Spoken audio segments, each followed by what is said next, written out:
नमो भगवते वासुदेवाय नमो नमः। जय श्री कृष्णा। आप सभी हरि भक्तों को मोहिनी एकादशी व्रत की अत्यंत हार्दिक शुभकामनाएं। मित्रों, मोहिनी एकादशी का व्रत इस वर्ष 8 मई गुरुवार के दिन है। गुरुवार के दिन मोहिनी एकादशी का होना एक शुभ संयोग है, क्योंकि इस दिन भगवान श्री हरि विष्णु की पूजा की जाती है और श्री हरि विष्णु के निमित्त व्रत रखा जाता है। जो कोई मोहिनी एकादशी का व्रत करके इस दिन मोहिनी एकादशी व्रत की कथा सुनता है, उसे 1000 गोदान का पुण्य प्राप्त होता है। भगवान श्री कृष्ण ने युधिष्ठिर जी को मोहिनी एकादशी के महत्व का विस्तार पूर्वक वर्णन किया था। आज की वीडियो में हम सभी इस पावन कथा का श्रवण करेंगे। तो एक बार श्री हरि विष्णु का स्मरण करके, उनको साक्षात दंडवत करके इस पावन एवं पुण्यदायी कथा का प्रारंभ करते हैं। तो एक बार प्रेम से बोलिए, श्री हरि विष्णु भगवान की जय। एक समय की बात है, सरस्वती नदी के किनारे भद्रावती नगर था, जिस पर राजा धुतिमान का शासन था।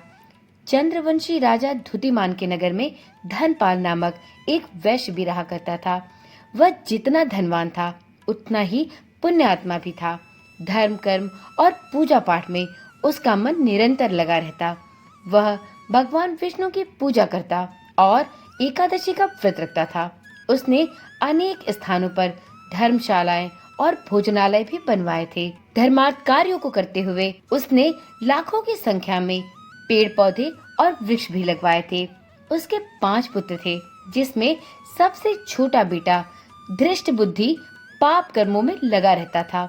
वह प्रतिदिन बुरे कार्य करता था। वह अपने पिता के साथ पितरों का भी अपमान करता था। मांस मंदिरा का सेवन करना उसके लिए एक सामान्य सी बात थी। गलत कार्यों में वह अपने पिता का धन भी बर्बाद करता था। धनपाल अपने छोटे बेटे धृष्ट बुद्धि से अत्यंत परेशान था। एक दिन उसने धृष्ट बुद्धि को अपने घर से बाहर निकाल दिया। घर से बाहर निकालने जाने पर धृष्ट बुद्धि ने अपने आभूषण बेचकर कुछ दिनों तक अपना गुजर बसर किया, परंतु धीरे धीरे उसके पास से धन समाप्त होने लगा। जब उसका संपूर्ण धन समाप्त हो गया, तो अब वह अत्यंत परेशान और व्याकुल हो गया कि अब उसकी गुजर बसर कैसे होगी। अंत में वह भोजन आदि के लिए अत्यंत व्याकुल होकर इधर उधर भटकने लगा। जब उसे कोई रास्ता न सूझा, तब उसने चोरी करने का कार्य प्रारंभ कर दिया। एक दिन वह चोरी करते हुए पकड़ा गया, जिसके परिणाम स्वरूप उसे जेल में डाल दिया गया। सजा के तौर पर उसे कई प्रकार के कष्ट दिए गए। जब उसकी सजा पूर्ण हुई, तो उस राज्य की राजा ने उसे राज्य से बाहर निकाल दिया। एक दिन वह भूख और प्यास से व्याकुल होकर इधर उधर भटक रहा था और भोजन की तलाश में वह कौंडिन्य ऋषि के आश्रम में चला गया। कौंडिन्य ऋषि गंगा स्नान करके अपने आश्रम में वापस लौट रहे थे। जब वे आश्रम में आए, तो धृष्ट बुद्धि के शरीर पर गंगा की कुछ बूंदें पड़ी। गंगा की पावन बूंदों के पड़ने से धृष्ट बुद्धि की मति सही हो गई। उसने कौंडिन्य ऋषि को प्रणाम किया और बताया कि अब तक के जीवन काल में उसने काफी पाप कर्म किए हैं। अपने पाप कर्मों के लिए अब वह प्रायश्चित करना चाहता है। इसके लिए ऋषियों से मुक्ति का मार्ग बताएं। तब कौंडिन्य ऋषि ने उसे बताया कि अब कुछ ही दिनों में वैशाख शुक्ल की एकादशी तिथि आने वाली है, जो मोहिनी एकादशी के नाम से जानी जाती है।